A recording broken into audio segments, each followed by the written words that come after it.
A ver. ¿Cómo lo veo? La persiana mete mucha claridad, ¿sabes? Así, Vamos. ¿vale o no vale? Bien, Venga. ¿no? Surde, se nos oye bien, ¿no? Sí, oye, soy yo con los pelotazos en el Sí. patio. Creo que voy a cerrar entonces. Yo voy a cerrar también la puerta. Venga.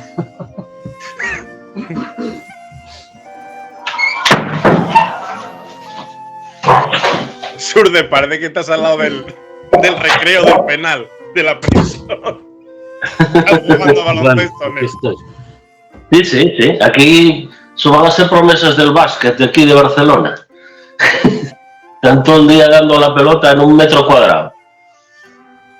Bienvenidos todos a un nuevo episodio de Caminos con Historia. Y en esta nueva entrega, el peregrino milimétrico Surde Morán y el que le acompaña Miguel Don Gil, vamos a presentar a un autor y un libro muy interesante que tiene que ver con el Camino de Santiago. Surde, ¿hoy a quién traemos? Dale tú el saludo. Hoy traemos a Manuel F. Rodríguez y su libro El viaje al fin del mundo, Los buscadores. Un libro interesantísimo, novela histórica sobre el camino, sobre Santiago de Compostela y una serie de misterios, reliquias, una novela, pues eso, historia, misterio, intriga, búsqueda y encuentro. Vamos a leer una pequeña reseña del autor antes de entrar en materia para presentarlo. Manuel F. Rodríguez nació en una aldea del concello de Sarria, en Lugo. Ejerció como periodista, por lo menos desde el año 83, en prensa y radio. Fue profesor de comunicación de la Universidad de Santiago, trabaja en la administración pública y desde que con 17 años realizara el Camino de Santiago, siente interés por todo lo relacionado con el mismo. Fue director y autor principal, entre otras publicaciones, de la celebérrima Gran Enciclopedia del Camino de Santiago, que con 3.000 entradas es la mayor obra divulgadora de este fenómeno ya global, al que también ha dedicado artículos y conferencias en España y otros países.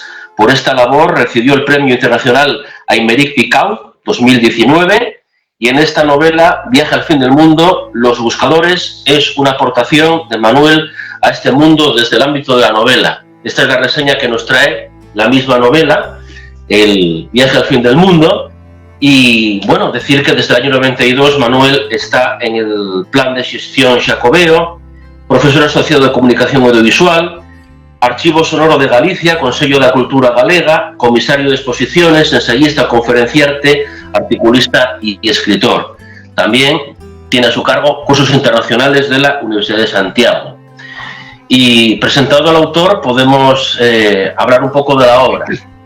Pero voy a hacer una reseña, si quieres, y ya entramos en profundidad la misma reseña que aparece en la novela. Surde, Siempre ha habido quien hay... ¿Te parece si le decimos hola para que lo tenemos ahí callado, castigado? Sí, como ya estuvimos hablando antes con el Luncacho, ya no sé cuándo. ¿Qué tal, Manuel? Hola, ¿qué tal, Miguel? ¿Qué tal, Sorde? Un abrazo muy grande para los dos aquí desde las proximidades de Santiago de Compostela. Ah, muy bien. Nosotros, yo estoy en Gijón y Surde está en Barcelona, Muy por ahí bien. cerca de Barcelona. Sí, abarcamos todo el norte. Lo primero, a lo mejor, entonces, preguntarte, que estuve buscando de qué viene Manuel F. Francisco Fernández. Sí, no, bueno, yo soy, aunque he trabajado en la administración durante muchos años y sigo siéndolo de manera esporádica o más o menos esporádica, soy periodista, ¿no? Entonces, cuando comencé a trabajar en el diario Progreso de Lugo, a los pocos días de estar trabajando, tuve que mandar en aquellos tiempos, os hablo de los años 80, claro, no existía la tecnología actual, entonces cuando sucedía algo a última hora, pues solíamos pasar esa noticia por teléfono directamente a la central del periódico, ¿no? Entonces, un día surgió una noticia a última hora, yo la pasé a toda prisa con los datos que tenía a la central, había un copista que me la iba copiando por teléfono y cuando acabamos me dice, ¿cómo pongo? ¿Cómo la firmas? Yo le di mi nombre completo, que es un poco largo. y Manuel Rodríguez Fernández, que es como estaba filmando en ese momento. Entonces él me dice para sí, con sorna, eso es larguísimo. Lo que me dijo, ocupa tanto como la crónica. Y entonces yo le dije, bueno, pues pon Manuel Rodríguez. Y en ese momento se me encendió una bombilla y dije, coño, pero yo no puedo dejar el apellido de mi madre sin alguna referencia. Y se me ocurrió sobre la marcha, como se me pudo haber ocurrido otra cosa, que pusiese Manuel F. Rodríguez. Y hasta hoy. Todo lo que he escrito lo he firmado así. Porque estábamos buscando, nunca aparecía esa F de que... ¿Verdad? Sí, mucha gente piensa que soy Manuel Francisco, otros que soy Manuel Fernández Rodríguez, otros que soy, en fin, muchas... Pero la realidad es esa, soy Manuel Rodríguez Fernández y siempre firmo así. Manuel F. Rodríguez. Cosas de la vida. Pues hemos resuelto ese misterio, que seguro que mucha gente tiene curiosidad por él. Sí, pues algunas sí, pero a veces la gente me pregunta, sí. La novela, pues la verdad que la portada es de esas que condensan el fundamento de la novela. Una cruz griega, a veces dicen bizantina, alfa mayúscula, omega minúscula, primera letra y última del alfabeto griego, principio y fin. En Asturias la conocemos por la Cruz de los Ángeles, sí. Pero según en esta novela, hay más cruces efectivamente de este estilo, hubo una en Santiago de Compostela. Sí, esa es la novela es histórica, por supuesto, todo la trama evidentemente es personal, intransferible, pero el fundamento, el contexto es puramente histórico y la novela parte del robo de esa cruz que aparece en la portada. Después, si queréis, explicamos cuál es la historia de esa cruz que aparece en la portada, porque no es exactamente la que se robó. Bueno, pues esa cruz en el año 874, Alfonso III el Magno de Asturias y Galicia se la dona al apóstol Santiago, bueno, un poco en agradecimiento a las batallas que había librado y que había salido vivo de ellas, y también un poco para pedirle ayuda y apoyo, y también para, en tercer lugar, un poco para pedirle perdón por sus pecados. Dona esa cruz de oro sobre una base de madera de oro y piedras preciosas realizada en Asturias, en el entorno de Oviedo, efectivamente casi idéntica a la de Los Ángeles, aunque la diferencia de años es notable, y se la dona a la catedral, y ahí permanece desde ese año 874 hasta que en 1906 desaparece y nunca más se vuelve a saber qué fue de ella. El robo se produce en la Capilla de las Reliquias, donde la cruz estaba desde el siglo XVII, antes había estado al pie del sepulcro apostólico, y bueno, la cruz en aquel momento estaba realmente deteriorada, ¿no? Hay unas fotos que extrañamente se hicieron pues unos días o muy pocas semanas antes del robo, las únicas fotos que se conservan de cómo era la cruz en ese momento, y si se compara se ve que sobre esa cruz que se hablaba de que era, como digo, de oro y piedras preciosas, prácticamente no le quedaba ni oro ni piedras preciosas, y sin embargo es lo único que se roba. Comprenderéis que eso es muy estimulante, ¿no? Para decir qué pasó. ¿Por qué? La verdad que la historia de esa cruz, desde el ámbito asturiano, no es muy conocida, Surde. Yo no he escuchado... idénticas, casi prácticamente idénticas, solo la Cruz de Los Ángeles y la Cruz de Alfonso III de Santiago de Compostela, de esta donación al apóstol. Las demás cruces pueden ser de estilo griego o de estilo visigodo, como se le quiera llamar, pero no tienen ni con mucho, las pocas que se conservan. Recordaréis que había otra en Samos, en el monasterio de Samos, pero no era parecida, y también se robó, por cierto, o se extravió, o se perdió, nunca se supo, nunca quedó claro, mejor dicho, pero no son tan parecidas como son la de Santiago y la Cruz de Los Ángeles. Es también una cosa muy interesante, porque hay una diferencia de años notable, ¿no?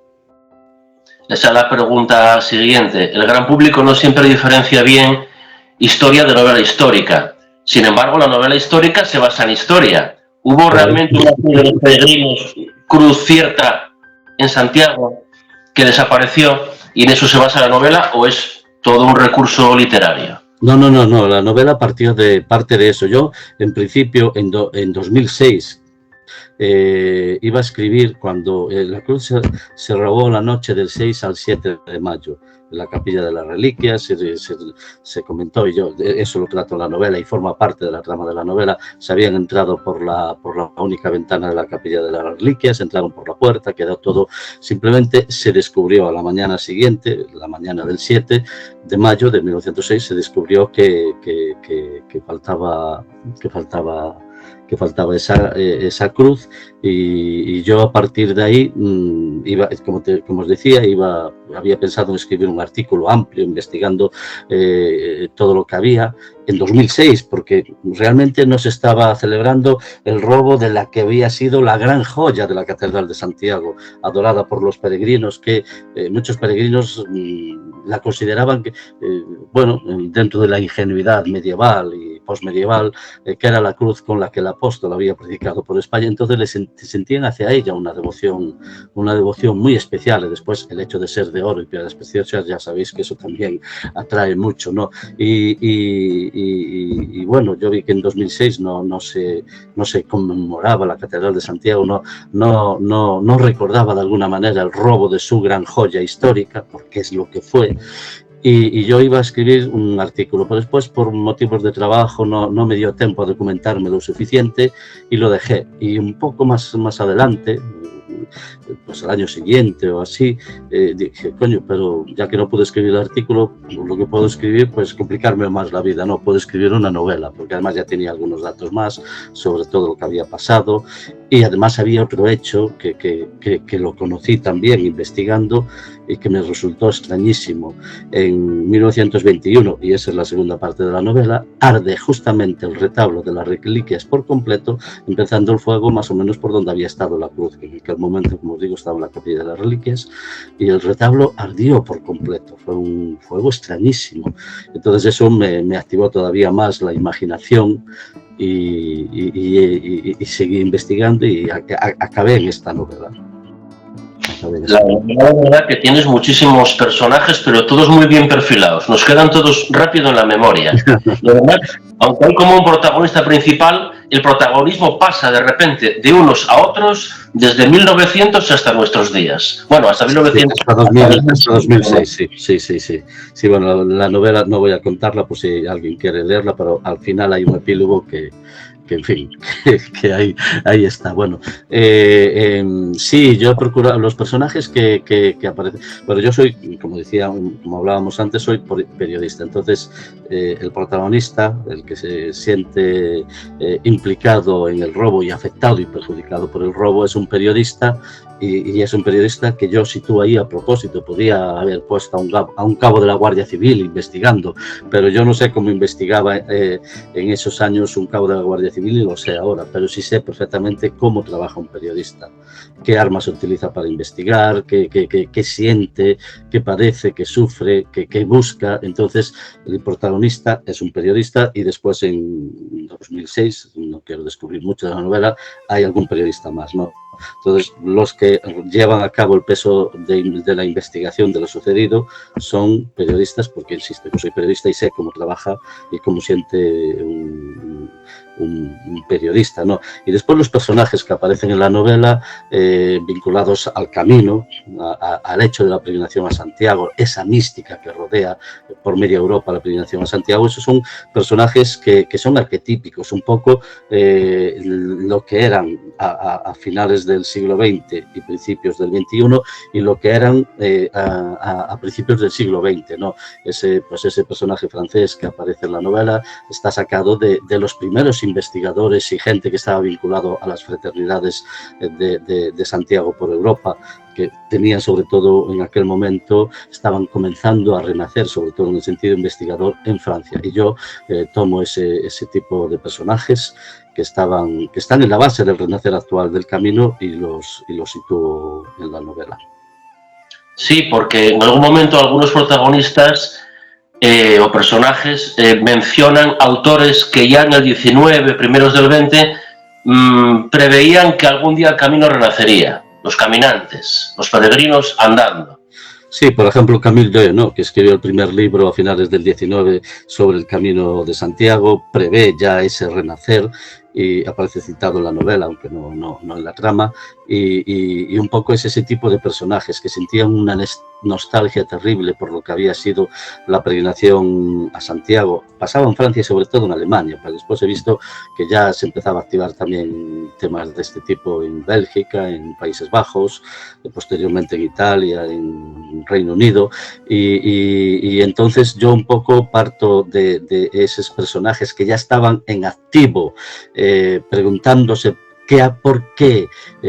Cuando comenzaban a investigar esa historia ya con sentido científico, que en el 19 empieza a desarrollarse con los volantistas, etcétera, y ven una cosa extraña que no les encajaba bien, que era el Camino de Santiago, gente que peregrinaba a un supuesto fin del mundo, que estaba en el extremo oeste noroeste de la península ibérica, y todo eso, empiezan a hacer esas preguntas y sentir como una especie de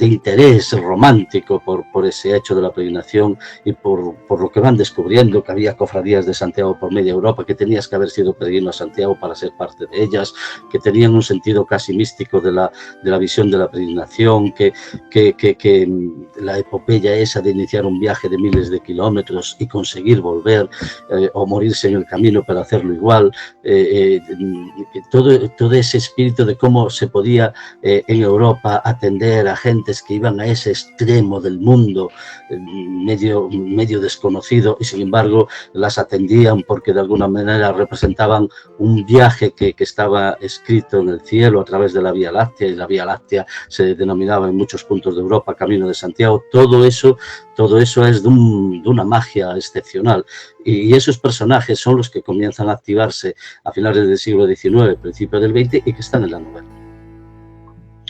Y explicas dentro de el argumento de la novela la importancia de las reliquias a lo largo del camino, a lo largo de la cristianización también del camino. Es una cosa que a lo mejor hoy en día pues nos pasa un poco desapercibida, pero durante siglos las reliquias, sean verdaderas, falsas, sí, añadidas, falsificadas, sustraídas, pillaje, tal, pues eran fundamentales para dar categoría a un lugar de peregrinación. Sí, ya sabéis que antes se decía primero la reliquia y después el santuario, ¿no?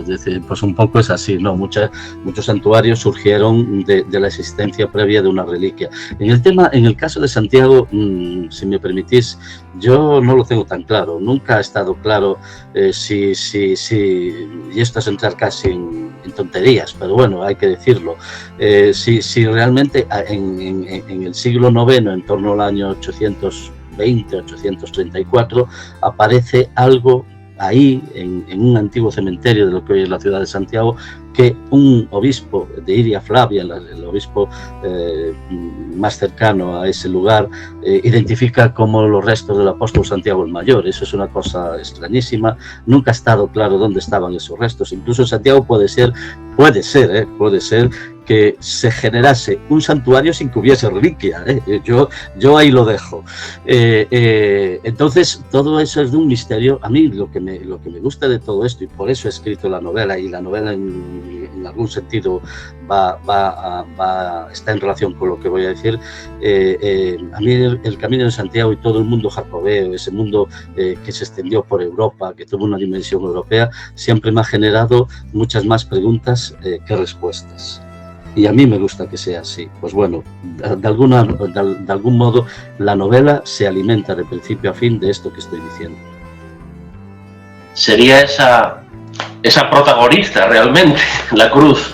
La cruz es la gran protagonista por todo lo que representa, porque como os decía al principio, muchos peregrinos se creían que era, imagino, quedaban deslumbrados por su oro, por sus piedras preciosas, se creían que era la cruz ingenuamente, repito, con la que había predicado el apóstol Santiago por la península ibérica. No es así, evidentemente, pero se creían, y entonces la adoraban. La cruz estuvo durante mucho tiempo al lado del sepulcro, ¿no?, de ese hipotético sepulcro del apóstol Santiago, y después cuando el arzobispo Gelmírez levanta el altar románico, ¿no?, ya construyéndose la catedral, porque la catedral es el tercer templo, el primero fue el de Alfonso II, el siguiente el de Alfonso III, y después ya en 1075 se comienza a construir la catedral. Bueno, pues cuando se comienza a construir la catedral, esa cruz que estaba a pie del sepulcro, el sepulcro se tapia, toda la zona del sepulcro se tapia, se sitúa, los restos, ya no se sabe a partir de ahí dónde están los restos de Santiago, supuestamente quedan sepultados e inaccesibles, y digamos que la cruz se coloca en el presbiterio, ante el altar, ante la capilla mayor, y de alguna manera los peregrinos la siguen adorando. Hay alguna imagen de incluso de algún arzobispo arrodillado ante ella. En fin, los peregrinos también, se ven algunas imágenes que se conservan. Entonces era la cruz de los peregrinos. Cuando en ese siglo, en torno al año 1211, surge como elemento sustitutivo de la ausencia de las reliquias el abrazo, la imagen del abrazo al apóstol, ¿no? La escultura esa que todavía hoy vemos y que todo el mundo hemos abrazado alguna vez, pues de alguna manera primero era el abrazo al apóstol y después en el presbiterio se arrodillaban ante esta cruz desaparecida en 1906. Entonces era de una fuerza y de un valor enorme para ellos, y el hecho de que estuviese ahí presente, pues tenía, insisto, un valor enorme. Los peregrinos básicamente lo que hacían en el presbiterio era dar el abrazo a la imagen del apóstol desde el siglo XIII, desde principios del siglo XIII. Digo, después adorarse, postrarse ante esta cruz robada en 1906, por las connotaciones que he apuntado, y después lo que hacían era, en el presbiterio estuvo hasta hace 8 o 9 años, estaba el bordón del apóstol. No sé si lo recordáis, que también aparece, se menciona en la novela, forma parte de la trama de la novela. El bordón del apóstol era un relicario de bronce precioso que estaba en uno de los machones, en el machón sur del presbiterio. Estaba allí pues seguramente desde el siglo XII, allí colocado, y ellos metían la mano por debajo para tocar, por debajo del relicario, tenía un agujerito, metían la mano por ahí para tocar el bordón del apóstol, que posteriormente se le unió el bordón también del peregrino Franco de Siena, que es muy interesante también. Pues ese bordón, a mí no me parece bien que se hiciese así, que había estado allí siempre, no molestaba a nadie. Hace como 7, 8, 9 años se llevó a la capilla de las reliquias y allí pasa, fue totalmente desaparecido. Bueno, pues estas tres cosas, estos 3 ritos eran los 3 ritos principales que hacían que sepamos los peregrinos al llegar a Santiago, ¿no? En el entorno del altar mayor. Y de ellos solo la cruz ha desaparecido. Ahora el bordón ya hace tiempo que no se podía acceder a tocarlo, porque el peregrino necesita tocar. Yo siempre digo que la peregrinación es un viaje exterior por nuestro interior. Entonces, como es exterior, necesitamos tocar, viajamos para tocar. La esencia del caminante sagrado es tocar, la relación con el entorno es tocar, es abrazarse, es hablar con la gente, es coger una flor, es coger una manzana, eso era para ellos, y era colocar una piedra donde creían que de alguna manera esa piedra iba a significar su relación cordial con ese entorno, o su perdurabilidad en relación con ese entorno, en fin. Y por supuesto, esa relación física final era la que se establecía al llegar a Santiago. Hay algo más físico que abrazar la imagen del apóstol. Por eso a mí ahora me molesta incluso que ahora se esté desritualizando toda esa relación con lo físico. A veces, y es un tema discutible evidentemente, pero a veces ese hecho de viene alguien, que deja aquí los peregrinos piedras, no sé qué, no sé cuál. Bueno, pues muchos peregrinos lo dejan con una condición que enlaza con esta forma de ver el mundo del propio ser humano a través de los siglos y de los milenios. Debiéramos darnos cuenta de eso. Bueno, pues esa era la fuerza que tenían estos ritos, y de los que la cruz formaba parte, por supuesto. Ahondando en eso, vislumbro una cierta reivindicación por el románico.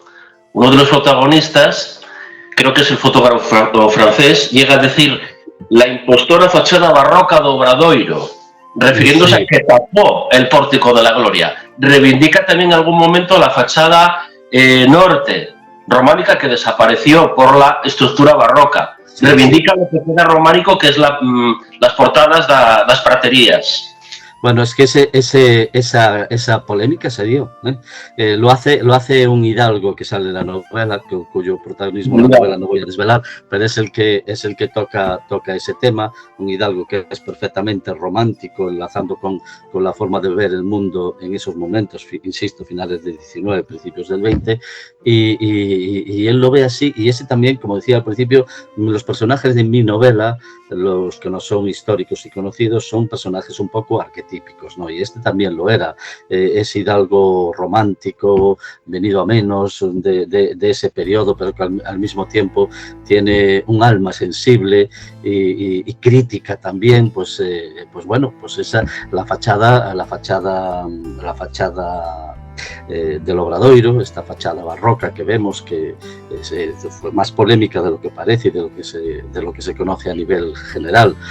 Hubo gente que no estuvo de acuerdo, hubo gente que lo que hubiese preferido era que se hubiese reconstruido, reforzado y mejorado la fachada románica que existía, y no entendieron muy bien esta fachada que, bueno, yo no entro si me gusta o no me gusta, yo la acepto como es, como acepto todo lo que tiene que ver con el camino, en el sentido que os decía antes, que me genera más preguntas que respuestas, pero en ese momento ese tema estaba ahí.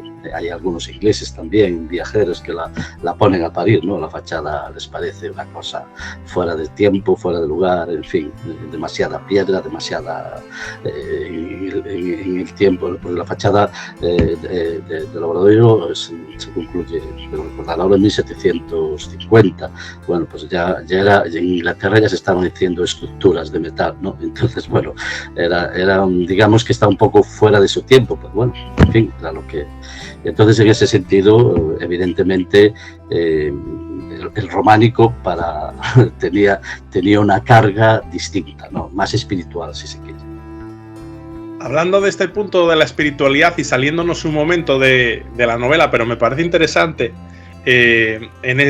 hablando de esta eliminar lo espiritual del camino, una cierta tendencia, me vino a la mente la polémica que ha surgido en estos días, y tú como periodista seguro que la tienes en mente, del cartel de las fiestas de Santiago, que el cartel del anunciador a las fiestas de Santiago ha eliminado cualquier alusión al carácter sagrado. Hombre, aparece ahí una pequeña cruz en una esquina, pero que quiero decir, y hay gente que, bueno, ha surgido el debate en las redes sociales. ¿Qué opinas tú del cartel?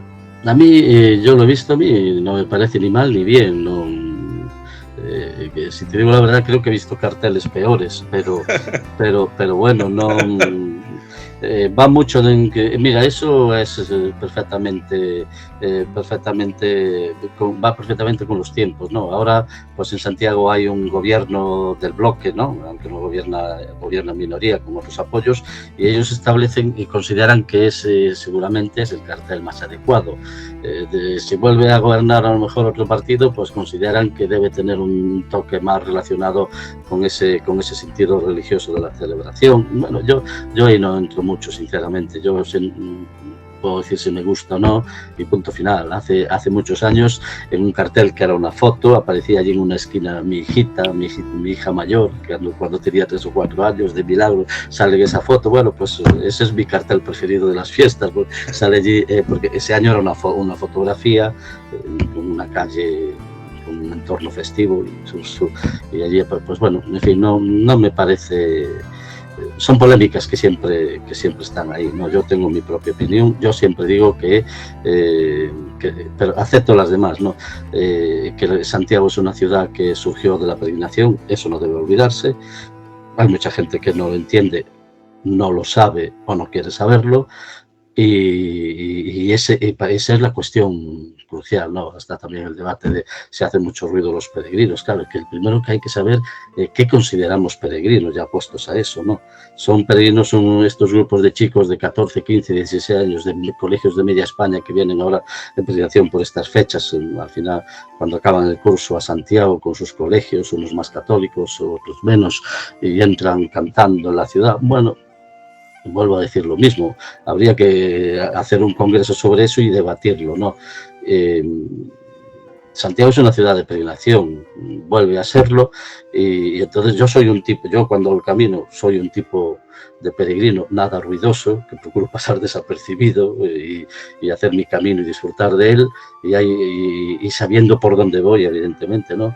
Y hay otro tipo de peregrinos que lo enfocan con un sentido a lo mejor yo más espiritual, otros más religioso, otros plenamente turístico, otros desde la absoluta ignorancia, solo de lo que saben del Camino de Santiago es que se llama Camino de Santiago y punto final. Entonces, bueno, es todo muy complejo.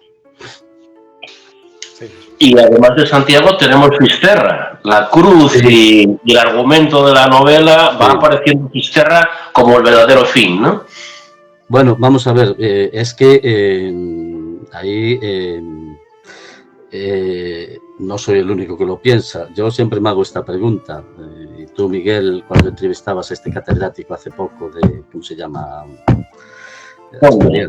Javier Fernández Conde. Efectivamente. Bueno, pues él mismo decía, se hacía esta pregunta que yo me he hecho muchísimas veces, que existiría, no exactamente en estos términos lo decía, pero tenía esa duda, ¿no? ¿Existiría Santiago sin Fisterra? Sin todo lo que representa el mito de Fisterra, ¿no? El mito precristiano del viaje de las almas de este a oeste. ¿Existiría Santiago sin eso? Pues yo no lo sé, yo tengo mis dudas, yo casi opino que no. No tengo manera de demostrarlo, pero bueno, en base a mi forma de verlo, en base a mis lecturas, en base a la forma de pensarlo, pues yo creo que Santiago y Fisterra están en el pasado irremediablemente unidos, ¿no? Cuando renació la peregrinación a Fisterra, yo recuerdo que por aquí coño, pero ¿cómo van a Fisterra? ¿Pero qué tiene que ver Fisterra con el Camino de Santiago? Yo les decía, pero mira, es que ya iban en el siglo XI, en el siglo XII, en el siglo XIII, y hay testimonios y relatos de peregrinos, y lo que ignoramos, y hay una Virgen de Fisterra en Bélgica, y hay no sé cuántas referencias a Fisterra por el mundo, y cuando enlazan Fisterra con la Vía Láctea, que según ellos entendían la Vía Láctea concluía en Fisterra, ese camino sagrado, ese camino estelar que simbólicamente, incluso para ellos en la práctica, marcaba el camino de este a oeste desde Europa hasta ese Finisterrae. Bueno, todo eso tiene mucho que ver. Y eso, en la novela aparece esa cuestión, y la novela se titula así, el viaje al fin del mundo, porque esa cruz era la de los viajeros al fin del mundo. Ellos venían a Santiago, adoraban esta cruz, daban el abrazo al apóstol, y después muchos continuaban al Finisterrae. ¿Por qué? Porque deseaban ver dónde acababa este mundo, porque donde acababa este mundo es donde empezaba el otro. Querían, antes de morirse, tener esa visión del otro mundo. Entonces, todo eso estaba perfectamente enlazado en la mentalidad, en la cosmovisión medieval. Lo cuento también en la novela. Hugo de San Víctor, que es un teólogo alemán de mucho prestigio, hablaba precisamente de esto, que esta vida era un viaje de nuestra alma de este a oeste. Del este, donde estaba el nacimiento, al oeste, donde estaba el final y la conexión con el más allá y la vida eterna. Hugo de San Víctor, cristiano, no esotérico ni nada de eso. Además, para ayudar al lector, hay un mapa que puede empezar de por dónde se desarrolla la acción en Santiago, Fisterra, Vila García de Arousa, etcétera. Sí, y también una foto de la catedral y sus inmediaciones, por cuyos vericuetos y pasadizos, o estancias más bien, torres y demás, están los protagonistas. Hay como varios más que uno solo. Sí, para la gente que no conozca, porque no es fácil conocerla, Ahora es casi imposible. Además, yo tuve la suerte de conocerla cuando no había las limitaciones, los controles y el hecho de comprar entrada para cada esquina de la catedral, que no me parece mal, ¿eh? Pero yo tuve la ocasión de conocerla, digamos, esa catedral secreta que todavía no se conoce del todo ahora, y bueno, por eso hay muchas, en la novela hay mucha acción en la catedral, ya habéis visto, y entonces yo quería identificar a aquel lector que no conozca la catedral a fondo, que a través de esa imagen que me cedió un amigo mío, es una imagen aérea de la catedral, identificar esos puntos básicos más importantes, no todos, pero los más significativos que aparecen en la novela, porque ahí hay acciones, hay momentos de acción muy importantes y muy claves en la novela.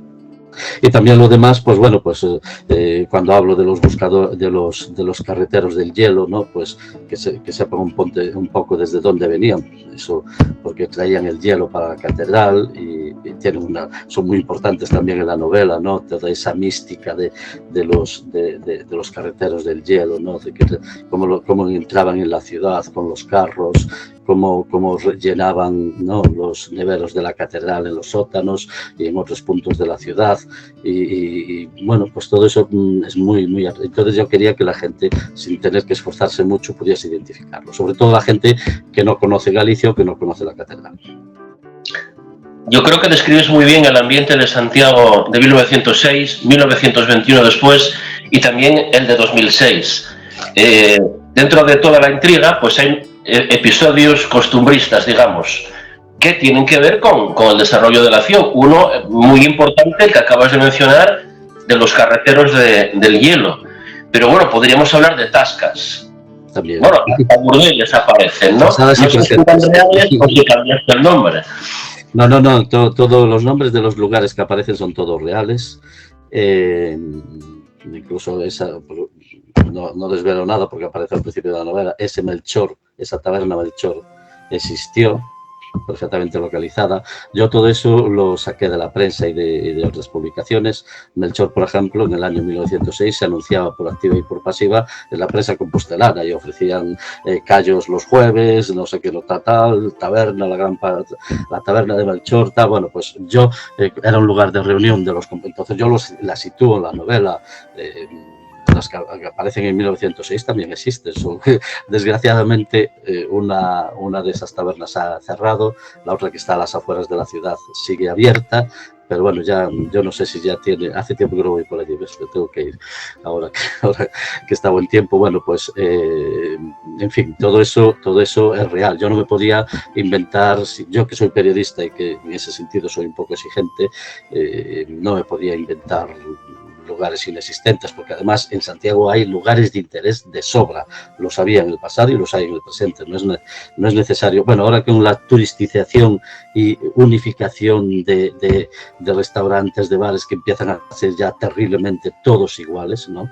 En Santiago yo no lo voy a decir, pero para mí solo quedan 2 o 3 sitios auténticos, que además no suelen ir los turistas, afortunadamente, pues, y no están en el centro, en el meollo, están un poco apartados, por eso sobreviven. Bueno, pues no hace falta inventarse nada para situar la acción, ¿no? Y yo procuré por eso. Por eso es una novela que yo creo que sí admite ese adjetivo de histórica, porque salvo la trama no me invento, que yo sepa, que recuerdo ahora, no me invento nada. 1906, como pones, una nueva cerveza, un manantial dorado para impregnar el alma gris de los gallegos. Ya sabes qué cerveza es, ¿no?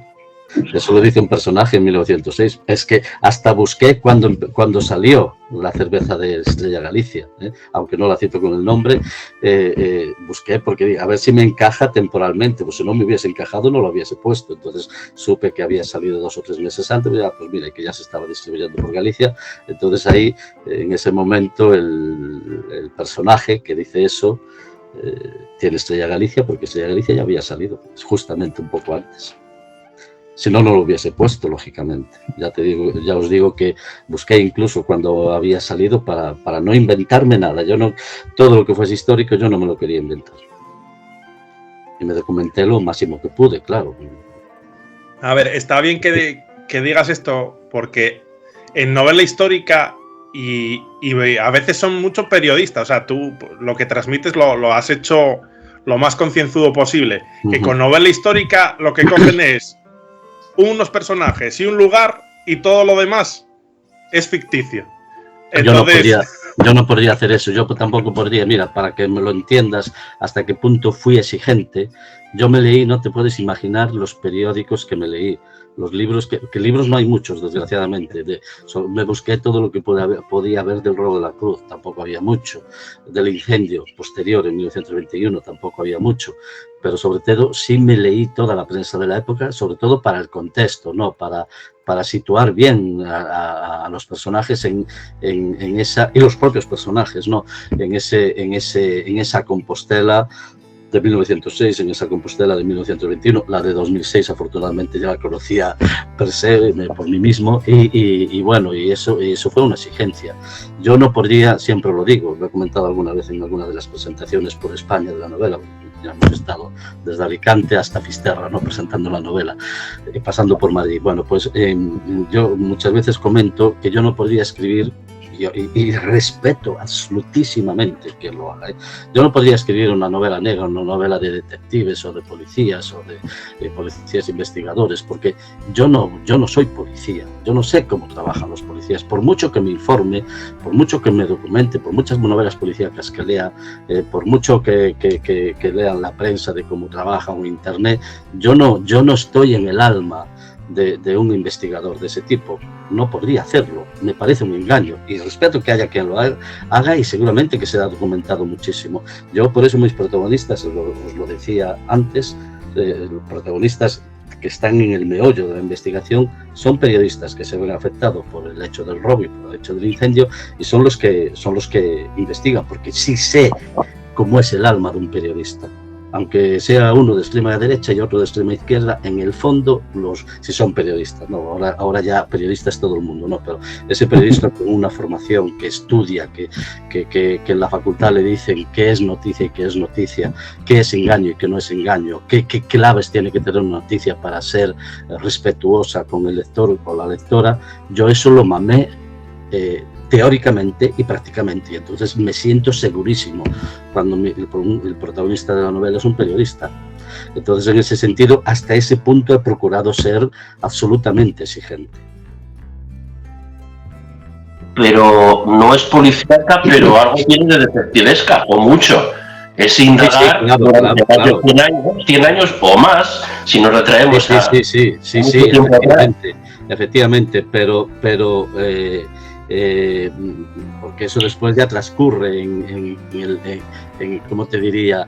En la propia acción, eso va surgiendo, pero quien está en la base de esas preocupaciones, de esas primeras investigaciones, de buscar, sobre todo son periodistas, ¿no? Después hay gente que tiene que ver esos otros personajes un poco estereotipados, que son los que tienen que ver con el mundo del camino, con el mundo jacobeo, que también colaboran en ese trabajo, pero bueno, para mí yo creo que el peso de la novela lo lleva este periodista, Alvaredo, que no voy a revelar mucho más de él para que lea la novela, y él es el que en fin, el propio hecho de cómo le afecta la información del robo, esas cosas pasan, y entonces bueno, yo modestamente insisto, con ese sentido de respeto hacia el lector o lectora, me he apoyado en eso, porque eso me da a mí seguridad. No me daría seguridad poner de protagonista a un inspector de la Guardia Civil o de la Policía Municipal de aquellos tiempos, porque no me siento, no me atrevo a hacerlo. Pero surge una dualidad, surgen dos cruces, dos Santiagos, dos interpretaciones. Sí, surgen múltiples. ¿Te refieres a la novela o cómo? La novela, sí. Aparece la cruz cierta, otra cruz del siglo XII, un Santiago más belicoso, un Santiago más peregrino, y hay un debate, y hay hasta grupos hasta grupos dentro de la catedral, dentro de la sociedad de Santiago. Sí, eso es cierto también. Siglos. Sí, mira, pero eso es cierto. La cruz, y no quiero desvelar nada de la novela, la cruz, y esto no lo hemos hablado, a mí me extrañó muchísimo también el maltrato, por así decirlo, que había sufrido la cruz. Era adorada por los peregrinos, era la gran joya de la catedral y, sin embargo, fue la pieza más maltratada de todas. Le clavaron, esto lo cuento también, pues está en la novela, pero es histórico, le clavaron una cruz en su, y la ocultaron prácticamente, una cruz latina con una imagen de Cristo. Ya sabéis que las cruces griegas eran icónicas. En aquel momento, en la Alta Edad Media, las cruces no tenían la imagen de Cristo. Además, eran cruces cuadratas con los 4 brazos iguales, ¿no? Un poco relacionadas con las 4 puntos cardinales, con las 4 estaciones, con los rayos solares, en fin. Bueno, pues este tipo de cruz o no se entendió o no se quiso entender en algunos momentos en la catedral, o se vio como una cruz que, por el hecho de ser adorada por los peregrinos, que los peregrinos en la catedral nunca fueron bien vistos y mal vistos. Hubo mucho canónigo en la catedral, mucho personaje que pululó por la catedral que no soportaba a los peregrinos. Esto es una realidad. Y en fin, de esto habría mucho que hablar. Entonces, todo lo que estaba relacionado con el peregrino, bueno, si traían ofrendas, bueno, aún se lo respetaba un poquito, pero si no, bueno, y había el hospital de peregrinos de la catedral, pero, en fin, hay mucho que hablar sobre esto, porque eran gente que venía del exterior y se sospechaba, ¿no? Aquellos que no vivían directamente de los peregrinos sospechaban de los peregrinos, y en la catedral a veces molestaban, ¿no? Y todo este magma, ¿no? Todo este tipo de relaciones complejísimas llevaron a que la cruz fuese maltratada en la propia catedral y como elemento sospechoso esta cruz de Alfonso III, esta cruz griega. Se le clavó ese crucifijo y posteriormente se le clavaron 3 más. Es más, está en la novela, pero esto es histórico también. Incluso en el propio interior de la cruz clavaron otro crucifijo más. Como quien le clava como si la cruz estuviese de alguna manera pues embrujada, endemoniada, una cosa rarísima. Bueno, que a mí eso me viene muy bien para la novela, ¿no? Y así lo utilizo y lo cuento. Pero esa es la realidad. Y en la catedral, en ese final del siglo XIX y principios del XX, había enfrentamientos terribles entre distintos sectores de la catedral. Por ejemplo, los que eran partidarios de no tocar absolutamente nada, de que no volviesen los peregrinos, los que querían que volviesen los peregrinos, los que el mismo hecho cuando en el año 1879 se redescubren las reliquias, ese supuesto redescubrimiento de unas reliquias supuestas que como mínimo desde el siglo, desde principios del siglo XIII no se sabía dónde estaban y si estaban o había estado alguna vez. Bueno, pues en el año 1589 con el intento de invasión desde La Coruña de Francis Drake, ¿no? de Galicia, supuestamente se ocultan las reliquias. Pero no os habéis hecho la pregunta, coño, las ocultan y cuando pasa la invasión, a las 2 o 3 semanas, no las restituyen. Si estaban ahí, hubiese sido, nunca más se supo, hasta que llega el cardenal Pallá, a finales del siglo XIX, un valenciano liberal, como arzobispo de Santiago, y coño, se hace la pregunta, pero sí, pero esta es la catedral del apóstol Santiago, surgió por sus reliquias. ¿Y dónde están sus reliquias? Ah, señor Pallá, bueno, eso en 1589 había ahí unos ingleses que atacaron La Coruña y que entonces les escondieron, pero no sabemos dónde se escondieron. Pero ¿cómo? ¿No saben ustedes dónde se escondieron? Una vez que pasó la invasión y el peligro, no se restituye. No, es que ya tampoco se sabía muy bien, tal, no sé qué. Entonces alguien le dice, bueno, pero podemos intentar buscarlas porque a lo mejor sí se ocultó algún tipo de fragmento óseo y está por aquí. Entonces se comienzan a hacer unas excavaciones secretas en el entorno del altar mayor, porque Pallá se empeña, pero con con una guerra terrible entre canónigos partidarios de eso y canónigos no partidarios.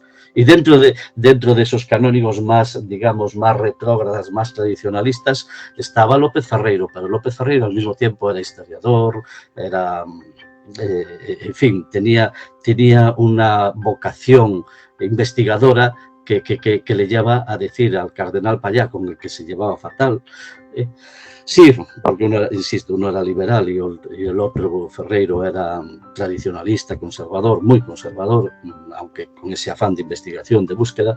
Entonces los une el hecho de buscar las reliquias. Entonces Ferreiro comienza a buscar reliquias y lo hace secretamente por las noches, porque había gente que se oponía en la propia catedral y también en la propia ciudad. No interesaba que se supiese, porque si no aparece nada, ¿qué pasa? Entonces ya pues buscaron las reliquias y no han aparecido. Punto final al tema, ¿no? Entonces, milagrosamente, no se sabe por qué, una noche aparece una cajita medio oxidada con unos fragmentitos óseos, tal, y eso, gracias a que Pallá tenía muy buena relación en Roma con el Papa León XIII, bueno, pues él consigue, después de mucho insistir, con una investigación que mandan a un cardenal aquí para que investigue, para que confirme, que da para otra novela, ¿no? Consigue que León XIII, después de mucho pedírselo, reconfirme que esas pueden ser las reliquias del apóstol Santiago, y a partir de ahí se hace la urna que vemos hoy y en ese interior se guardan esos fragmentos óseos que, porque así lo decide el Papa León XIII a petición de Pallá, serían, no se afirma de manera absolutamente rotunda, pero que podrían ser las reliquias del apóstol Santiago y sus dos discípulos, Teodoro y Atanasio, que es mucho deducir, ¿no?, de unos fragmentos óseos en el año 1879 y 1880. Y de ahí viene todo, ¿no? De ahí vuelve este renacer, ahí empezó un poco. Pero que os quiero decir que siempre hubo muchísimo enfrentamiento, muchísima dualidad, muchísima visión a favor y en contra del peregrino, gente que apoyó a los peregrinos y gente que si los pudiese exterminar lo hubiese hecho. En fin, mucha crítica a los peregrinos que se morían en las calles, en la catedral. Es todo, es muy complejo, muy interesante, yo intento plasmarlo dentro de la novela, porque es una novela, no un ensayo, está de trasfondo todo esto, pero es todo complejísimo y por eso hay más de una cruz simbólicamente, hay más de una visión de lo que significa la peregrinación en la novela y hay muchos tipos de personajes, porque esos estaban en la realidad y están. Entonces la recuperación de los caminos de Santiago años 80-90 también fue lucha de mucho tiempo, ¿no? No vino de un día para otro. Tú habrás oído como yo que Elías Baliña, uno de los principales impulsores, sacerdote, cura párroco de ese lugar emblemático que es Ocebreiro, la entrada en Galicia del camino francés, estuvo por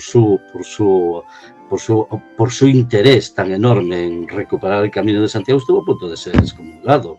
Esto no es... esto fue en los años 80, él se murió en 1989 y muy mal visto, y la Iglesia aún le debe un homenaje.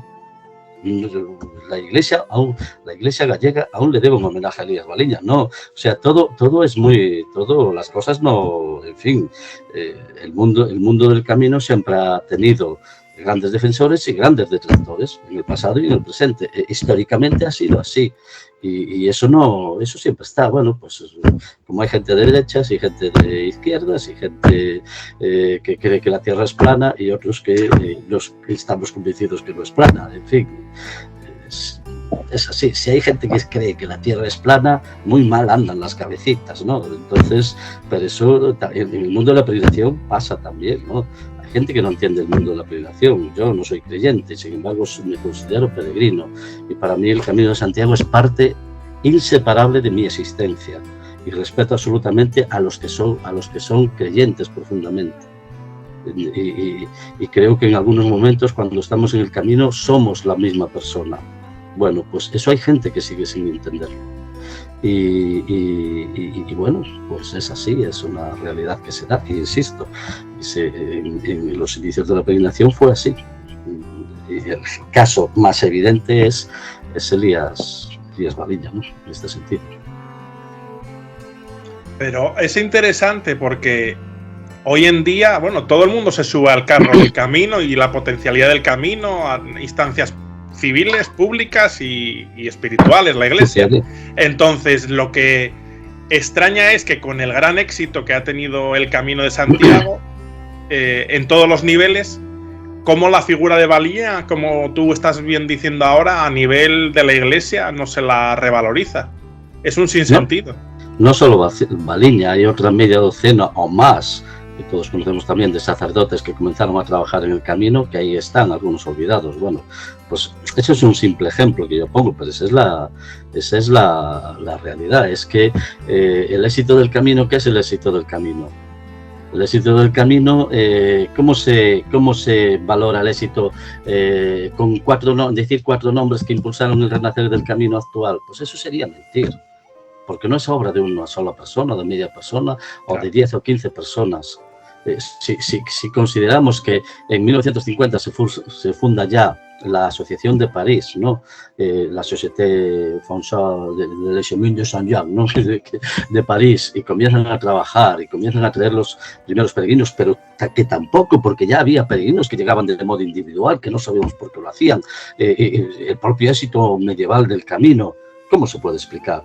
¿Eso fue obra de algún pregoste con una mente excepcional, que tal, cuando estamos en la alta Edad Media, sin comunicaciones y tal, y la noticia se extiende por toda Europa y comienzan a llegar ya en el propio siglo IX peregrinos de más allá de los Pirineos y en el siglo X ya perfectamente documentados?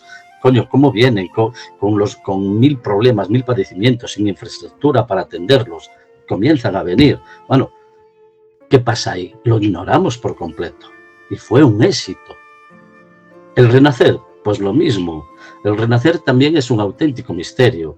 A mí me pueden dar muchas cifras, mucho tal, y claro, después a mí me asombra a veces que se explica el renacer del camino, y no voy a citar nombres, pero sí voy a decir, pronunciando 2 o 3 nombres, y un acontecimiento. No. Ese acontecimiento, que fue el Jacobeo 93, respondió en gran medida a que esos años, sabréis, ya se contaban los peregrinos por miles, 8, 9, 10, 12, 14.000, y habían partido de cero sin ninguna publicidad, ni de la Junta ni de nadie, y eran casi todos extranjeros, o la mayoría eran extranjeros. Yo en 1976, con 17 años, cuando hice el camino, ¿sabéis por qué lo hice? Yo soy de Sarria, pero yo sí que sabía que existía el Camino de Santiago, ya me había leído algún libro, ¿no? Con esa edad.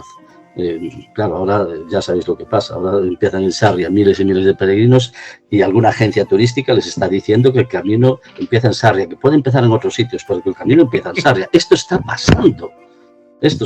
Bueno, pues yo en el año 76, cuando yo hice el camino en junio con 8 amigos míos también adolescentes, lo hicimos porque por Sarria, año 76 digo, ya pasaban peregrinos y a nosotros nos alucinaba ver a esos tíos que no hablaban español, que eran gente rarísima, altos, ¿no? Grandes, con enormes mochilas, solitarios a veces, o 1, 2 o 3 como mucho, y veíamos 1, 2, 3, 4 al año, no más, pero ya pasaban peregrinos. Y a nosotros eso, en nuestra mente adolescente, imaginativa, eso nos fascinó y decidimos hacer el camino. Nos informamos un poco, había un libro publicado en 1965 que era el Camino de Santiago por la provincia de Lugo, que yo guardo como un tesoro, y nos leímos ese libro. No fuimos desinformados, y al leer ese libro aún nos fascinó más que por mi aldea, que es Barbadelo, que solo pasaban mis abuelos y sus 4 amigos, que hubiesen pasado gentes de toda Europa durante siglos. Eso para mí fue fascinante.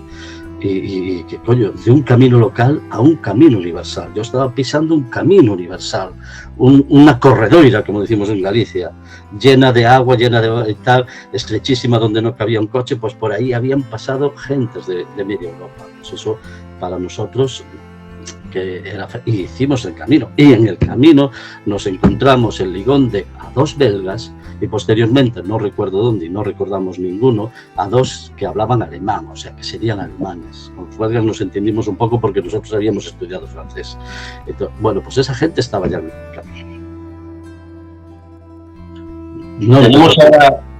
Tenemos ahora dos conceptos también de Santiago y de caminos, uno más turístico, más de récords de visitantes, de caminantes, y otro que busca pues el espíritu de aventura, la espiritualidad de cada uno, con sus creencias y no creencias, la convivencia, y luego los otros dos caminos, el de las masas, el de peregrino 1 millón, peregrino 5 millones, o el de fomentar más esa aventura, también el patrimonio, cuidar el paisaje. Sí, bueno, yo respeto, yo parto de la base, y esto quiero que quede clarísimo, que yo respeto a todo el mundo que desea hacer el camino y lo haga, incluso los que empiezan en mi pueblo de Sarria sin haber leído una sola línea de lo que significa históricamente el camino. Hasta ese incluso lo respeto, que me entendáis, ¿eh? Pero me parece tristísimo y me parece penoso que las instituciones no, pues por ejemplo, no le impidan a una agencia decir que el Camino de Santiago empieza en Sarria, porque eso es un animalado, una bestialidad, no sé cómo definirlo, una mentira descomunal, un bulo de estos ahora, ¿no? Que bueno, pues lo dicen y se quedan tan panchas, ¿no? Bueno, pues eso es lo triste y lo que a mí me preocupa, que el aspecto histórico esté completamente desatendido, que lo que significa históricamente el camino también, aunque ahora se está llenando de otros contenidos, ¿no? Relacionados con el mundo del bienestar, de la meditación, de no sé, eso, el camino no fue eso, yo lo acepto también que estén, pero esos New Age. Sí, efectivamente, eso nunca formó parte del camino. Y que ahora eso sea, que parece que nos están descubriendo el camino a través de eso, a mí, yo insisto, lo respeto, pero me sorprende, o sea, me da la risa, ¿no? Cuando la carga espiritual del camino, cuando tú te lees los relatos de peregrinos, entiendes un poco lo que ha significado históricamente el camino, te quedas anonadado, ¿no? Y bueno, o te mueres de risa, o no sé, o pasas un poco, porque si no te vuelves loco. Entonces, toda esta desvalorización del camino que se está produciendo en distintos sentidos me preocupa, pero yo no puedo hacer nada por evitarlo. Yo cuando voy de peregrino y nada más, no puedo hacer otra cosa. Yo puedo contarlo, escribirlo, y de hecho lo hago. Puedo escribir una novela como esa e intento plasmar lo que ha significado y significa el camino, pero no puedo hacer mucho más. No todo el mundo va a leer mi novela, y a lo mejor es que dicen, joder, es que a mí me importa un huevo todo eso, y esa cruz de mierda que le den por el culo. Yo voy a Santiago a hacer el camino desde Sarria, porque hay que hacerlo desde Sarria y con la maletita y que me la lleven, y aunque tenga 25 años.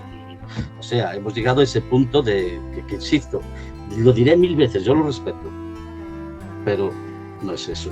El camino es otra cosa. Ahora, si queremos convertir el camino en eso, oye, la yaca duro, yo voy a seguir haciendo mi camino. Eso es el mío, nadie me lo va a sacar. Mi camino de Santiago nadie me lo va a sacar. Entonces, bueno, iremos como Asterix y Obelix, ¿no? Nos refugiaremos. El camino será nuestra aldea, el camino nuestro interior, no, el camino de nuestro interior. Volviendo a tu novela, no para que nos la desveles, pero sí me gusta que nos hables de algunos escenarios de tu novela. No que nos digas el argumento que ahí transcurre, pero yo creo que hablar de Acorticela, la capilla, es muy importante. Corrígeme, es una capilla románica que absorbió la Catedral del Crucero. Sí, cierto.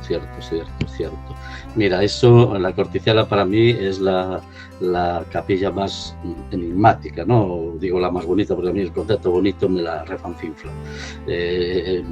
Yo busco otros valores, ¿no? Es que si no... Bueno, pues en ese sentido es una capilla magnética, clásica, ¿no?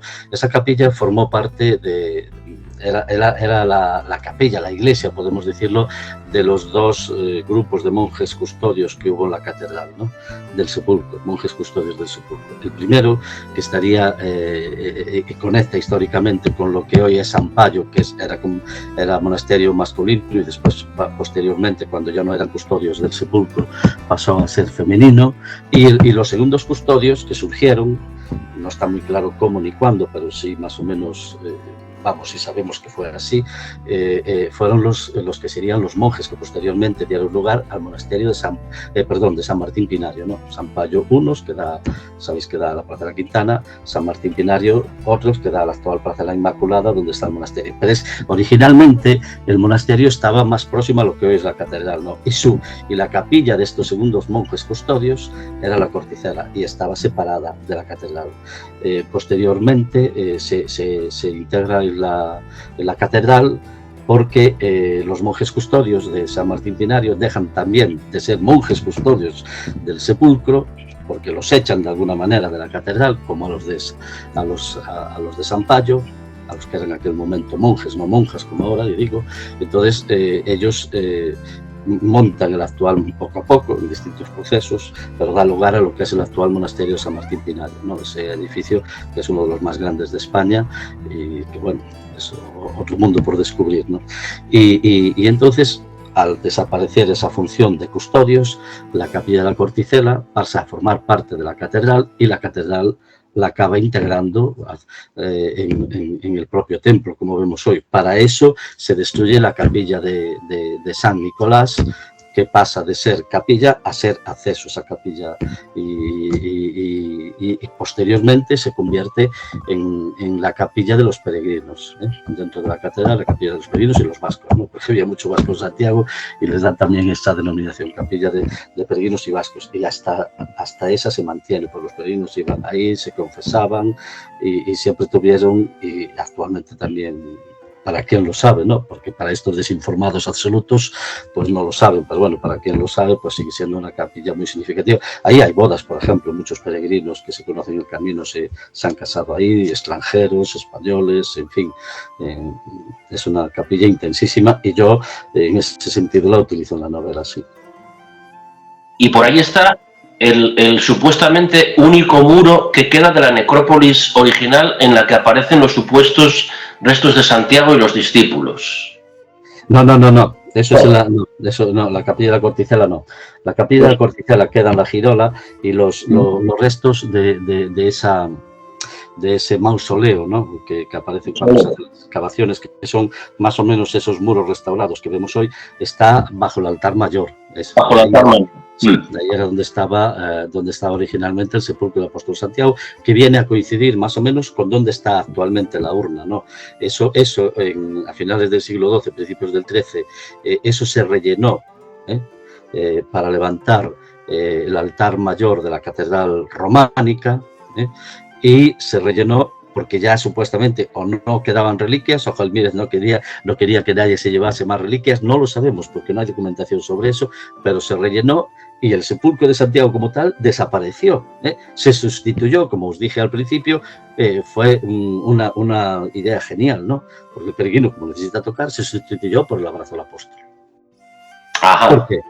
Porque tú ya no podías tocar el sepulcro con la mano, porque ya no existía ese sepulcro. Y en el interior supuestamente estaban las reliquias del apóstol. Eso desapareció. Es que Santiago es todo, mira, Santiago es todo, no puedes afirmar nada.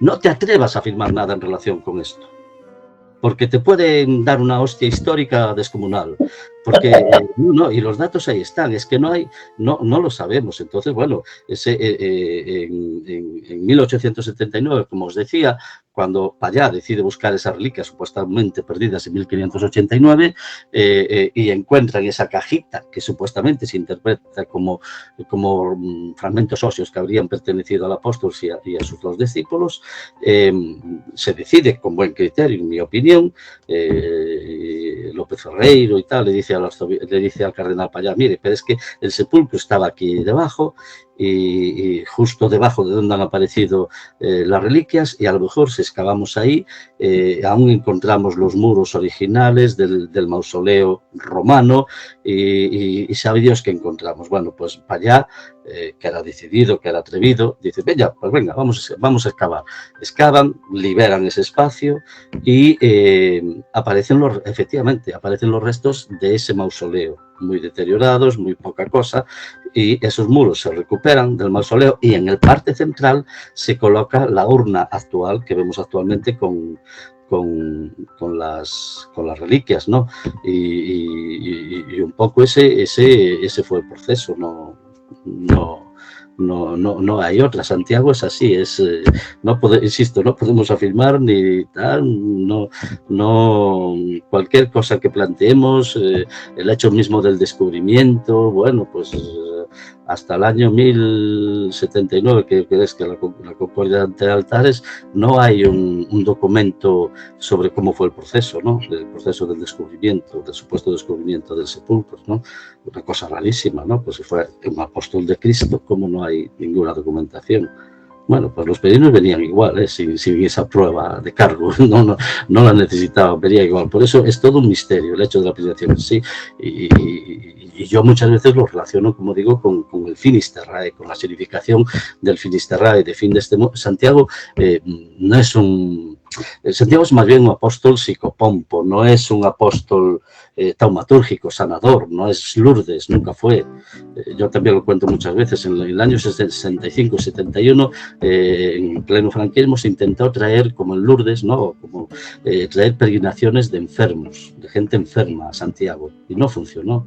Porque no es eso. Santiago es un apóstol que nos conecta con el más allá, es nuestro guía hacia el más allá. Santiago es el apóstol que te conecta con ese otro mundo. Así aparece en el Códice Calistino.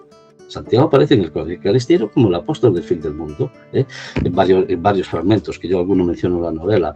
Y esa es la realidad, y está muy bien que sea así. Por Europa, por casi toda Europa, hasta en Islandia, han aparecido restos humanos, esqueletos, fragmentos de esqueletos, y a su lado la concha con los dos agujeritos de la peregrinación a Santiago.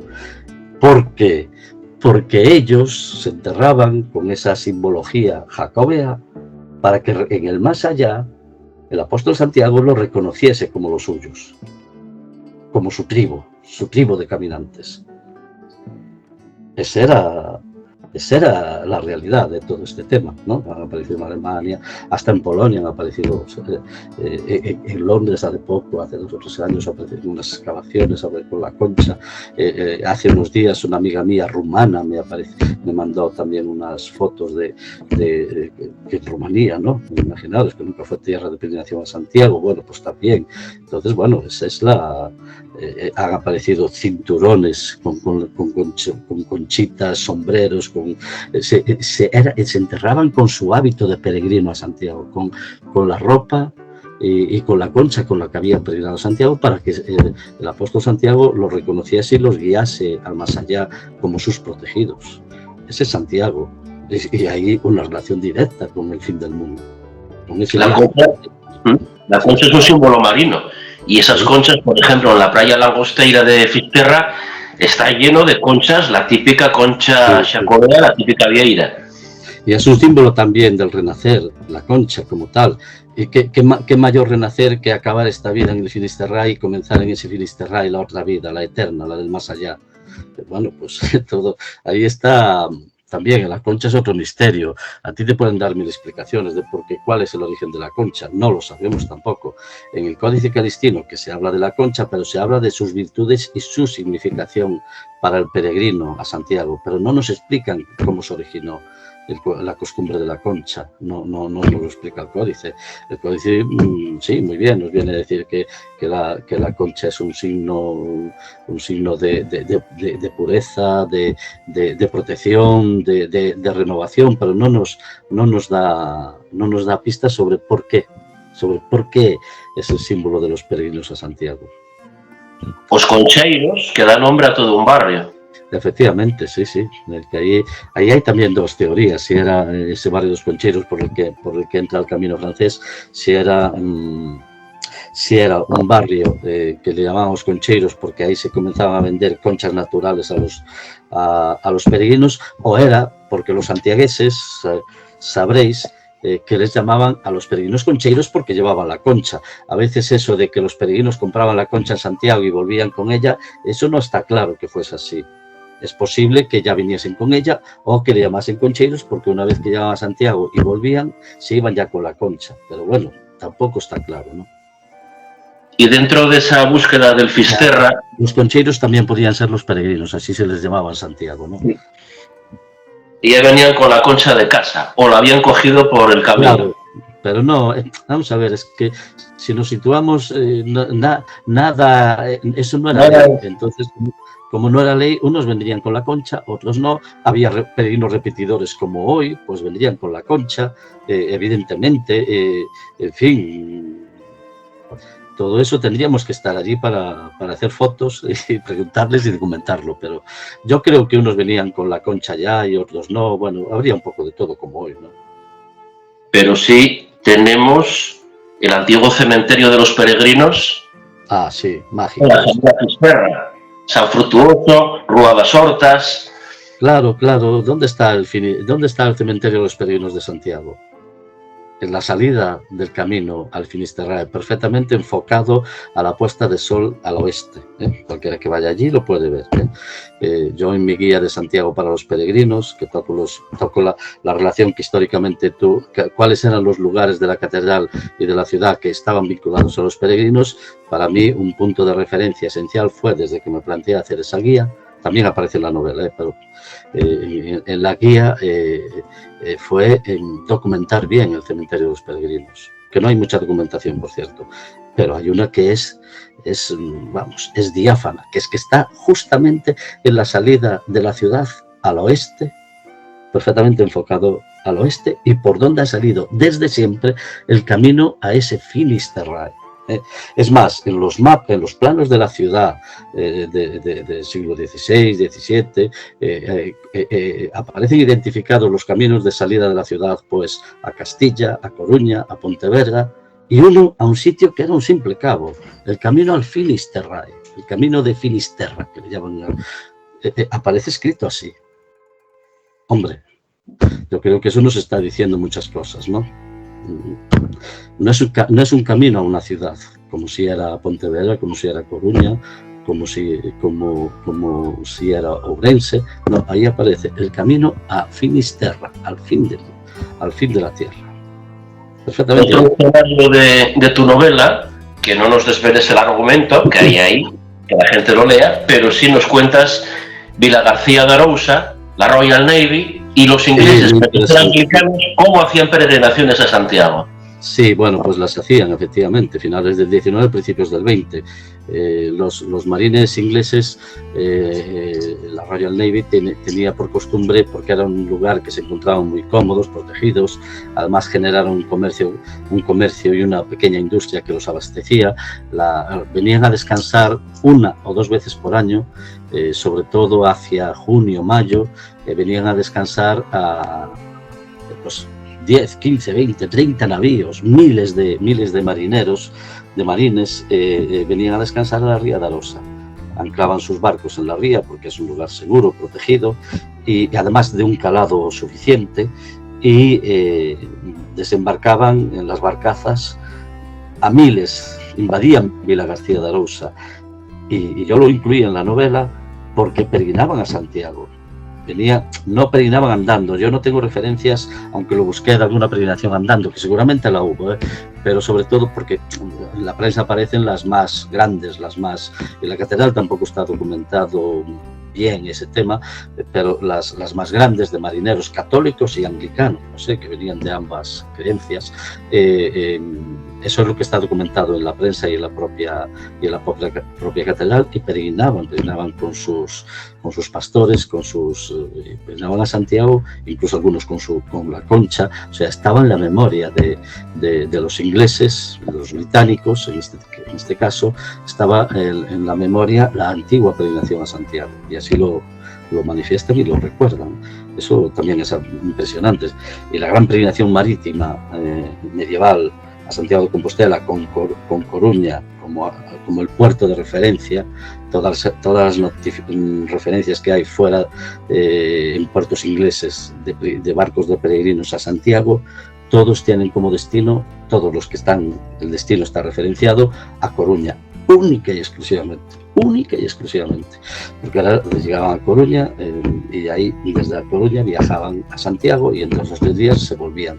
Pues todo eso, sin duda, esa peregrinación medieval, sobre todo muy intensa en el siglo XIV, siglo XV, ya menos en el XVI, y a partir de ahí ya no.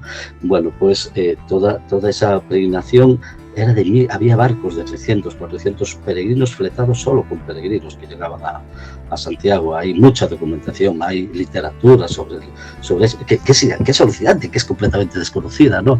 Pues en esta peregrinación que renace de los marines ingleses a Santiago, al final, por esas escalas que hacían en la Ría de Arousa, la memoria de la peregrinación asombrosamente está presente, la memoria de la peregrinación de sus antepasados.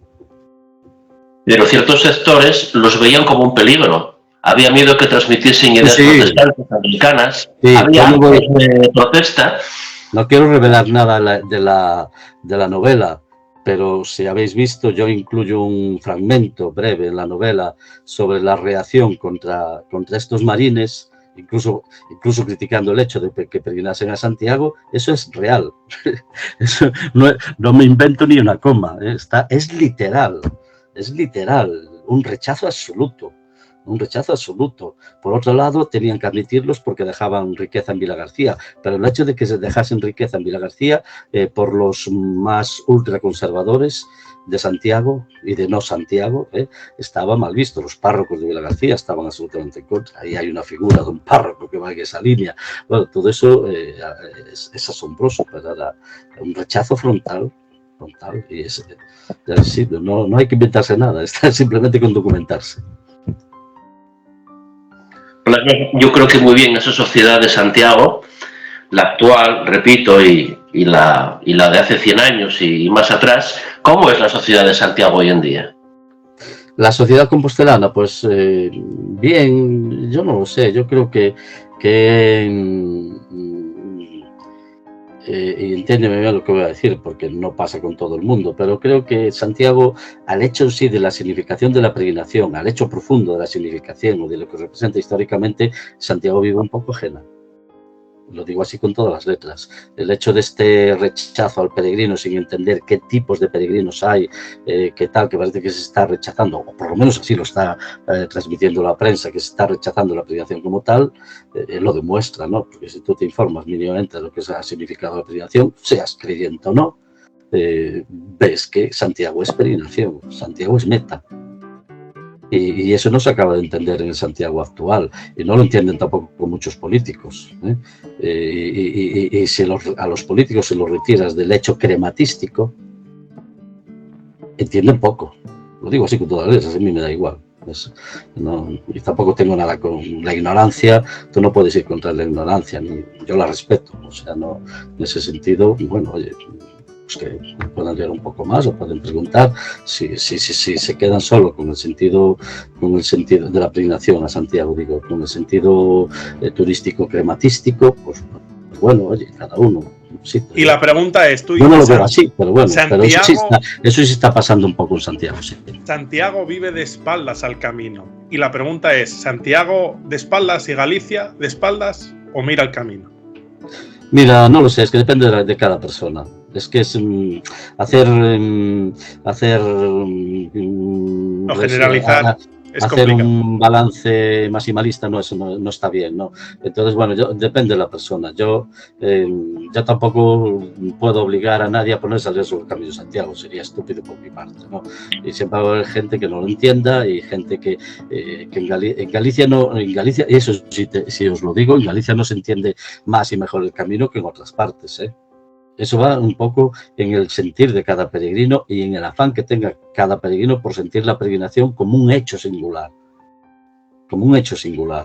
Y eso no se puede extender a toda la gente si sí o si no, si lo entienden o no lo entienden. Yo ahí no me atrevo ni creo que sea necesario. No, te hacía yo esta pregunta porque eso quizás de vivir, o sea, un poco de espaldas o ajenos al camino, explicaría un poco lo que, bueno, ha ocurrido hace meses y sigue la polémica y el debate, la instalación de la macrocelulosa, la Altri, la empresa y todo esto, ¿no? Porque uno dice, bueno, si Galicia es el Camino de Santiago y el Camino de Santiago es tan importante, ¿cómo en paralelo se acepta que se va a instalar esto, que va en contra de ese bien? Es un poco un sinsentido.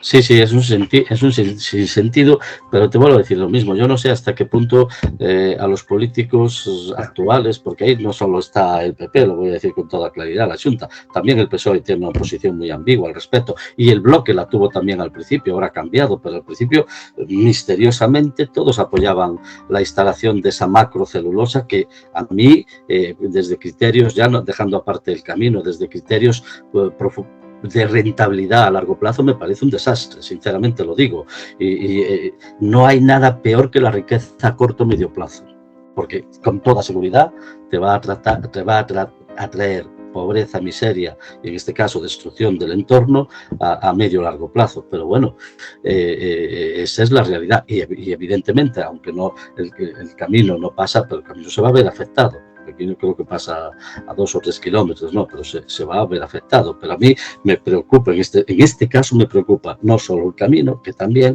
sino lo que eso va a constituir. Tenemos el ejemplo de la celulosa de la ría de Pontevedra, que es una ría en gran medida muerta. Da 500, 600 puestos de trabajo, ¿vale? Y si lo ponemos en el otro extremo, ¿cómo sería la ría de Pontevedra sin la macrocelulosa? En mi opinión sería más rica, así te lo digo con todas las letras. Bueno, cada uno lo ve como quiere, yo lo veo así, yo no estoy a favor de Altri. Respeto, es una empresa que tiene todo el derecho a intentar instalarse ahí, pero también los gallegos tienen todo, o un grupo de gallegos, o los gallegos, tal. Claro, después ¿qué pasa? Después ya sabéis, tú tienes un hijo en el paro y pues hostia, que cojan ahí a mi hijo, ya está. Bueno, pues hacemos ese reduccionismo. Es humano, pero a nivel social, a nivel de colectivo, todos entendemos, creo que podemos entender a poco análisis que hagamos de la situación, que a medio y largo plazo esa no es la mejor industria para ir. Pero afecta también a otras cosas, como os digo, el río Ulla, que es un río maravilloso y es un tesoro, la riqueza del Ulla, yo creo que va a desaparecer en gran medida. Eso es así, la contaminación está ahí y las celulosas, por mucho que digan que se ha avanzado, también hay quien dice, técnicos muy preparados, que dicen que se ha avanzado, pero que siguen siendo muy contaminantes. Y al final está la ría de Arousa, que hablábamos antes con los marineros ingleses, que es la ría más productiva de Galicia y que ya está teniendo problemas por el cambio climático. Le vamos a añadir otro más. Bueno, pues a lo mejor pues tendremos mucha celulosa, pero a lo mejor dentro de 10 o 15 años no tenemos mejillones. Bueno, pues en fin, no lo sé. A mí me cuesta entender estas decisiones políticas. Las respeto porque en fin, pero yo no las entiendo ni las comparto. Me vas a permitir que lea un párrafo casi premonitorio, aunque ya estaba empezando a pasar, de uno de los personajes que aparecen en el año 2006. Dice con retranca algo así como: para que los peregrinos caminantes no se crean los nuevos iluminados, mejor turistas. No van de nada y pagarían encantados. Como dicen los de aquí, ¿saben? En Santiago turistas o como mucho turigrinos. Vienen, dejan la pasta y se largan. Por el contrario, los pulgosos del camino se creen que esto es suyo y la gran mayoría ni católicos son. Así es, bueno, eso lo dice un personaje, pero bueno, yo sin pensar exactamente así, pienso parecido, ¿no? Porque esa idea del rechazo al peregrino está en el propio cuando se montó el Xacobeo 93, y una de las iniciativas del Xacobeo 93 fue la recuperación del camino francés en ese momento. En Galicia ese rechazo ya estaba presente, incluso ese no entender que el camino era un valor cultural, costaba entenderlo, y yo recuerdo, eso está en la prensa, cuando muchos prebostes del turismo y de la política gallega, peregrinos, pero peregrinos, coño, tipos que llegan con una mochila, que sudan, que huelen mal, aunque sean franceses o neozelandeses o tal, no se valoraba eso, y abogaban por el peregrino. Se decía que el peregrino aportaba una riqueza casi nula y de cero valor añadido. Hoy pues ha cambiado las tornas y se está diciendo exactamente lo contrario, que un turista deja menos dinero en Galicia que un peregrino. Bueno, en fin, a mí estos reduccionismos tan básicos en fin, yo que conozco un poco toda la historia del proceso de estos años, pues a veces lo digo con respeto, yo siempre hablo con respeto, pero pues no me da la risa, pero me parece alucinante, vamos. ¿Qué pasó entonces para que naciese el Xacobeo 93? Gente muy crítica, ya con esa retranca también, dice, bueno, como Barcelona tenía las Olimpiadas, Sevilla la Expo, había que sacar algo por ahí. Y aquella idea de 4 iluminados, pies negros, medio hippies, incluso algún sacerdote, venga, vamos a probar con esto. Y premio, funciona. Sí, funciona porque ya estaba funcionando, como os decía antes. Lo que hizo y bien, opino yo, el Xacobeo 93, que es la programación civil del Año Santo de 1993.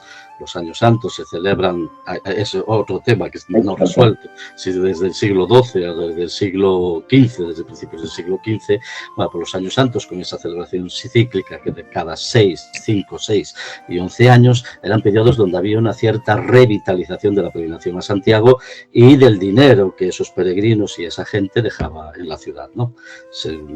Eran buenos años, digamos.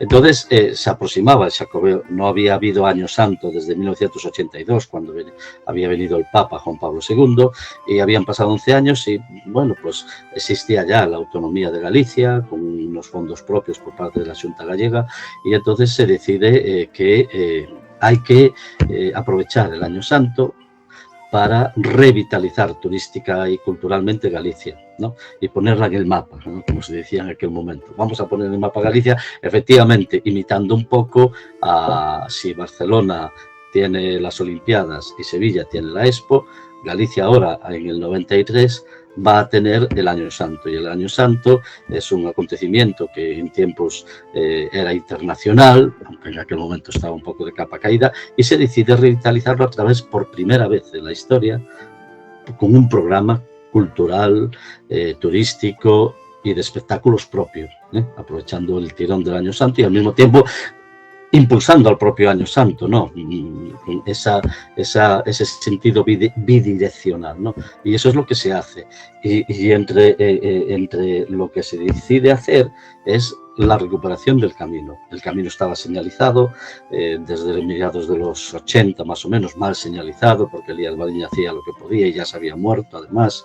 Entonces se decide, la Diputación de Lugo había instalado unos mojones, pero no había albergues, los peregrinos muchas veces no tenían dónde quedarse. Os recordaréis que se quedaban en pabellones y cosas así.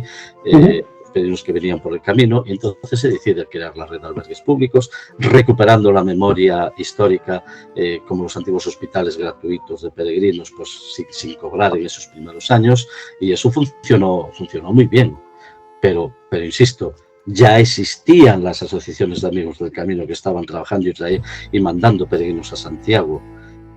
No hay que olvidar eso. Nada empezó.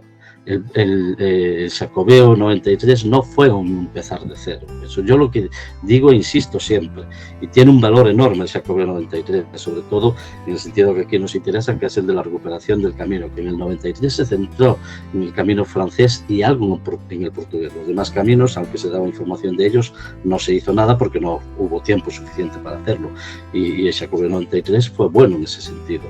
Pero vosotros lo sabéis igual que yo, que no vivís en Galicia, que se trabajó en Asturias por el camino, un montonazo, que se trabajó en Madrid, en Andalucía, en Cataluña, vamos a ver, todo ese trabajo ya estaba ahí, y había asociaciones que ya habían nacido antes de 1993. El gran momento, justamente, precisamente, curiosamente, paradójicamente, el gran momento de eclosión del asociacionismo jacobeo internacional fue justamente en ese periodo entre el 82 y el 93, que no hubo Años Santos, y es cuando nacen las asociaciones alemanas.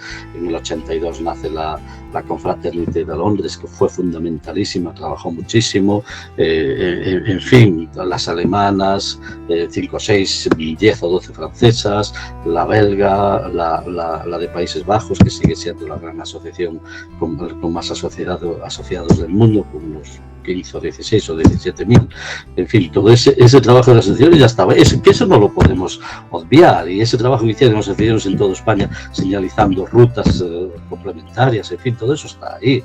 camino primitivo no lo señalizó la Xunta, el tramo asturiano lo señalizaron desde Asturias, o sea, quiero decir que fue una obra colectiva y que el Xacobeo 93 ayudó al impulso de esa obra colectiva, pero así no fue del cero al infinito. Reivindicas un poco en la novela esa pertenencia colectiva de Santiago frente a una interpretación igual más cerrada, más local, no sé cómo decirlo. Vamos a ver, el camino es un nivel. El camino tiene... mira, te voy a enseñar. El camino tiene magia. Y es una magia que ningún mago puede hacer suya. No sé si me entendéis. No hay un mago, ni el mejor mago ni Houdini podría hacer suya la magia del camino. Es una magia colectiva que la construimos entre todos, y el propio camino también. Y eso funciona por sí mismo y no sabemos por qué funciona. O lo sabemos, no. Porque en los años 60 llega aquí un peregrino japonés. ¿Vino por la publicidad? No, yo siempre lo digo. Pues vino magnetizado por el camino y siguió magnetizado el resto de su vida. Otros peregrinos de otra procedencia. Una peregrina norteamericana de principios de los 80 que me contaba un día que se encontró cuando hizo el primer camino en el año 74 o 75, no recuerdo ahora, se encontró con un peregrino polaco, alemán, no sé qué era, que estaba realizando el camino desde su país solo, años 80, principios, para pedir por sus compañeros muertos en la Segunda Guerra Mundial. Bueno, pues esto es el misterio del camino. El hecho de que comenzasen a llegar peregrinos sin que les llegase ningún tipo de publicidad institucional ni de la otra, desde Australia, Nueva Zelanda, eso surgió porque sí, no lo sabemos, por el boca a boca y por el misterio, como me decía una vez una peregrina canadiense, de la costa oeste de Canadá. Su hijo estaba estudiando en España y alguien le habló del camino e hizo unas cuantas etapas del camino en bicicleta, y al volver a Canadá se lo contó a su madre, y me contaba su madre, Mary Virtue se llama, me contaba a mí y a una amiga mía, nos decía, bueno, yo fui a escucharlo y no sé por qué, porque él tampoco me lo contó de una manera emocional e intensa, yo quiero hacer ese camino. Esa es la magia del camino, eso es lo que no podemos explicarnos, afortunadamente, porque si pudiese explicar ya alguien se lo habría apropiado, ¿no? Entonces, eso, y lo que os iba, a ver si se puede ver, el día de la final, yo voy a Sarria cada segundo fin de semana porque mis padres son mayores y bueno, para estar con ellos y tal. Y entonces el fin de semana, último, la final de la Copa de Europa, yo la vi con mi mujer en un bar de Sarria, ¿no? En una terracilla. Entonces llegaron una serie de peregrinas coreanas, como 7 o 8, para ver el partido. Bueno, un espectáculo verlas, ¿no? Fue simpaticísimo ver como cada vez que tocaba un balón y se acercaba a la portería, ¡oh! Pensaba que iba a haber gol, tal. Bueno, pues empezamos a hablar, pues nos pidieron colocar sus vasos allí encima de nuestra mesa alta, porque había mucha gente, y dijimos que sí, y eran una peregrina neozelandesa que había salido de Saint-Jean-Pied-de-Port, no de Sarria, afortunadamente, en este sentido lo digo, no que salga de donde quiera, y él, un peregrino también coreano, por eso había venido con las chicas coreanas, pero era norteamericano, Bob King, que por cierto creo que llega mañana a Santiago. Bueno, pues este hombre vive en Los Ángeles, aunque es de origen coreano, y decidió hacer el camino también porque se lo habló un amigo y tal, y él decía, bueno, yo no entendía lo que era el camino, y ambos están maravillados. Ambos han dicho, aún sin haber llegado a Santiago, que es la mayor experiencia de sus vidas. Y tú te preguntas, coño, ¿y por qué no? Ya sin más, sin preguntárselo nosotros. Bueno, pues salimos borrachos de allí, ya también lo digo. Empezamos a parar cada uno una ronda, el otro una ronda, el otro una ronda. El chico bueno, chico no, 50, 60 años, a llevar cerveza, nosotros sabiendo, bueno, pasamos de maravilla. Y os voy a enseñar porque yo no hablo inglés apenas, entonces nos comunicábamos a través del móvil, pero perfectamente. Pues voy a en un momento dado me dijo Magic, de camino Magic, me puso mágico, sí, hasta ahí llego, sí. Pero después me puso lo siguiente, entre otras muchísimas cosas, pero esto os lo voy a enseñar porque hice una foto. No vais a poder leer. Este es el peregrino, esta es la chica neozelandesa, que no sé si lo veis. Ahí se ve. Bueno, por ahí. Veis que me está enseñando el móvil, ¿no? Con algo escrito en inglés y en español. Algo escrito en inglés y en español. No sé si podéis leer. La chica neozelandesa se está abrazando ahí a mi mujer y él me está escribiendo lo que él siente del camino. Me escribió varias cosas y yo hice esta foto de una de ellas. Dice, se refiere al camino, dice: el Camino de Santiago es uno de los mayores regalos de España al mundo. Me decía, eso es lo que yo siento. Es la mayor experiencia de mi vida interior. Y no era creyente, ¿eh? Entonces, o sea, no era católico. Y esto es el camino, esta es la magia del camino. Un tipo que te encuentras un día que está jugando la selección española y que te estás tomando allí, pasándotelo muy bien y que se emociona, ¿eh? Bueno, pues, ¿qué decir? A mí me pasa algo parecido, entonces, yo vivo aquí, entonces, que un extranjero, estos que vienen, claro, a mí me da mucha pena la gente que hace el camino y hace 3 o 4 días y para que recibir la Compostela, pero no sé, sí, tendrán una cierta emoción, pero la emoción es el camino es un espacio de largas distancias y la larga distancia es la que produce la transformación verdadera, como la que está sintiendo esta gente. Entonces, esa es la esencia del camino, el misterio, el revelarse como un espacio emocional que tú no te puedes explicar, porque él no se podía explicar por qué le estaba pasando eso, ¿eh? Entonces, pero como él, somos miles y miles y miles, gallegos, no gallegos, neozelandeses, norteamericanos, coreanos de Norteamérica, de Los Ángeles, chinos de no sé dónde, bueno, en fin, esa es un poco la historia. Entonces, por eso yo siempre digo que el camino no es de nadie, es de todos y lo construimos entre todos y nadie se puede llevar, considerar que el camino es el resultado de esta o de otra idea genial de la Xunta o del gobierno central o de la Unión Europea o de no sé quién. No. Bueno, es de todos y lo hacemos todos. Y lo destruimos todo, entre todos también, si llega ese caso. Y volverá a resultar, el camino es como la propia tierra, Yo siempre digo que el camino es como la tierra. La tierra, el ser humano vamos a acabar desapareciendo y el camino en relación con el ser humano, aunque nos lo carguemos volverá en próximas generaciones, volverá a resucitar porque hay una interioridad del ser humano que el camino representa muy bien. Y eso siempre va a estar ahí mientras exista el ser humano como tal. Entonces, bueno, pues mira, el día que se lo cargue, pues ya volverán otros a descubrirlo, no pasa nada.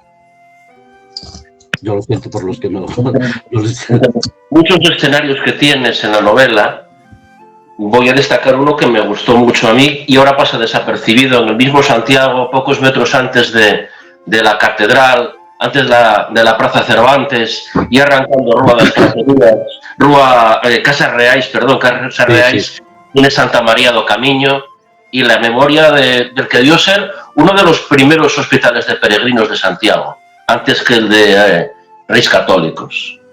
Sí, vamos a ver. Perdón, ando un poco acatarrado.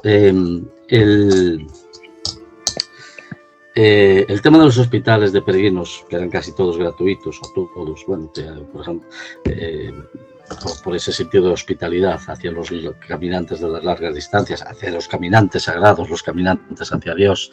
Bueno, pues el tema de los hospitales en Santiago está también por acabar de estudiar, pero a grandes rasgos, sin duda, el hospital más importante fue el que había en la actual Plaza de la Inmaculada, ¿no? Que era un hospital que dependía de la catedral, ¿no? Ese hospital es el que tenemos más o menos documentado, más antiguo, del siglo XII, de principios, con el arzobispo Gelmírez. Antes hubo otro, posiblemente, pero de peregrinos y sacerdotes, en lo que hoy es la iglesia de San Fid de Solovio, ¿no? Donde supuestamente residía Payo el Ermitaño, que vio las luminarias que dieron lugar al descubrimiento del sepulcro. Y después ya posteriormente hubo otros, entre ellos uno significativo, que no sé si te refieres a ese, es el que había en Casa Reais, ¿sabes? Un hospital que estaba vinculado a la iglesia de Santa María del Camino, que está allí al lado, y que era un hospital curiosísimo, porque incluso tenía libros en distintos idiomas para que los peregrinos pudiesen leer. Después estuvo el Hospital de Jerusalén, que estaban en las inmediaciones de la Rúa de la Zavechería, ¿no? Que también era muy curioso, que allí se quedaban los peregrinos que venían de Oriente, por ejemplo, de Jerusalén y tal. En fin, hubo como unos 15 hospitales más o menos a lo largo del tiempo. Estaba el hospital que estaba a la entrada de los peregrinos que llegaban por el camino inglés, en fin, hubo muchos, pero realmente como grandes hospitales, todo indica que hospitales de gran acogida de mucha gente, el hospital que estuvo vinculado a la catedral, que estaba en la actual Plaza de la Inmaculada, en el Museo de San Martín Pinario podéis ver algunas piezas de ese antiguo hospital, y la fachada del rectorado de la universidad, que está en la Plaza del Obradoiro, si te sitúas de espaldas a la catedral, el que queda a la izquierda, esa era la antigua fachada del Hospital de Peregrinos de la catedral, que se conservó milagrosamente y por ahí podemos disfrutar de ella, ¿no? Y después está cuando en 1499, 1509 más o menos, se inaugura el actual Hospital de los Reyes Católicos, el actual Hostal de los Reyes Católicos, que fue el Hospital Real de Santiago. Ese fue una verdadera joya, ¿no? Fue un hospital súper dotado, sobre todo al principio, porque era un hospital bajo la protección de los reyes y que acogió a miles y miles de peregrinos, ¿no?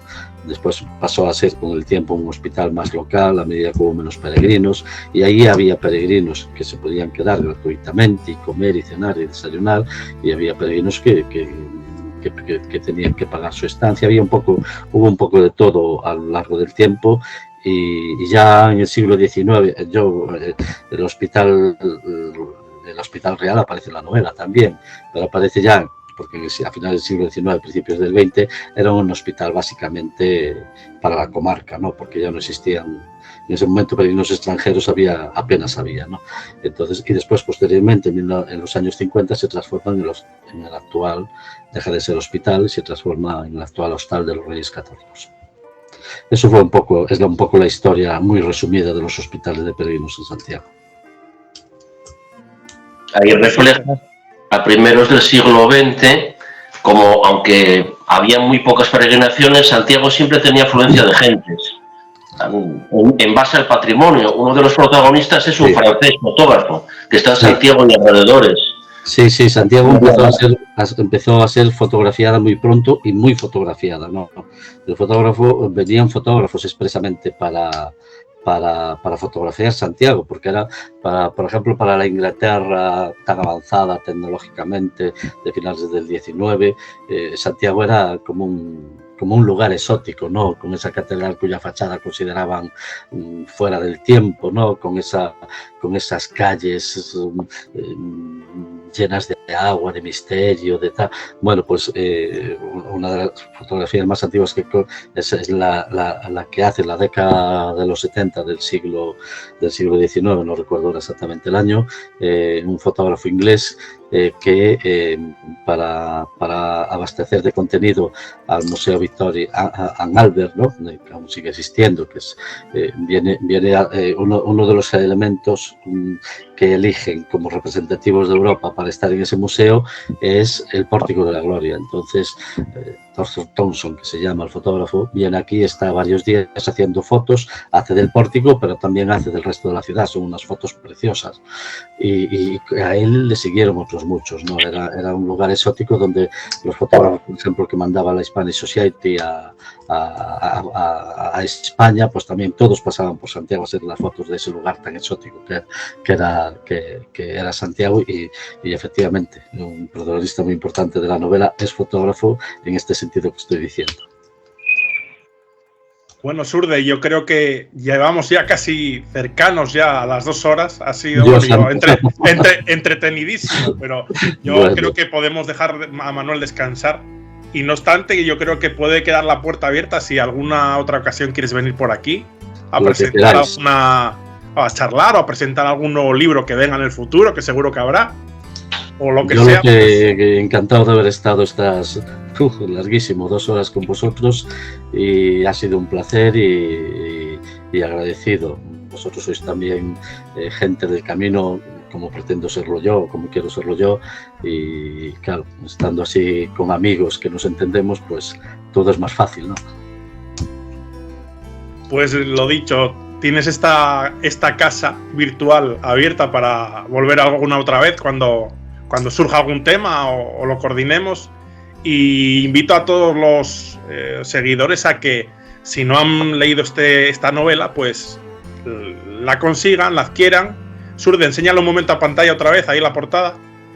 Además, yo creo que aquí cumplimos una de las frases estrella de esta novela, que es encontrar para buscar. No sí. Buscar para encontrar, sino encontrar y buscar después. Está publicada en Santiago y en algunos sitios se encuentra en librerías, como ya salió hace 6 o 7 meses. Ahora ya no es tan fácil encontrarla, pero se puede pedir y no hay ningún problema que no la encuentre en su librería. En su librería se la puede pedir. Iba a decir, la editorial es la editorial madrileña Eboe, que es una editorial especializada con H intercalada, especializada en novela histórica. Bueno, pues aquí damos cierre a este episodio tan entrañable de Caminos con Historia. Nos volveremos a encontrar en otro lugar, con otras personas, pero siempre vinculados al camino y a los caminos. Hasta un próximo episodio. Nos despedimos. Hasta luego.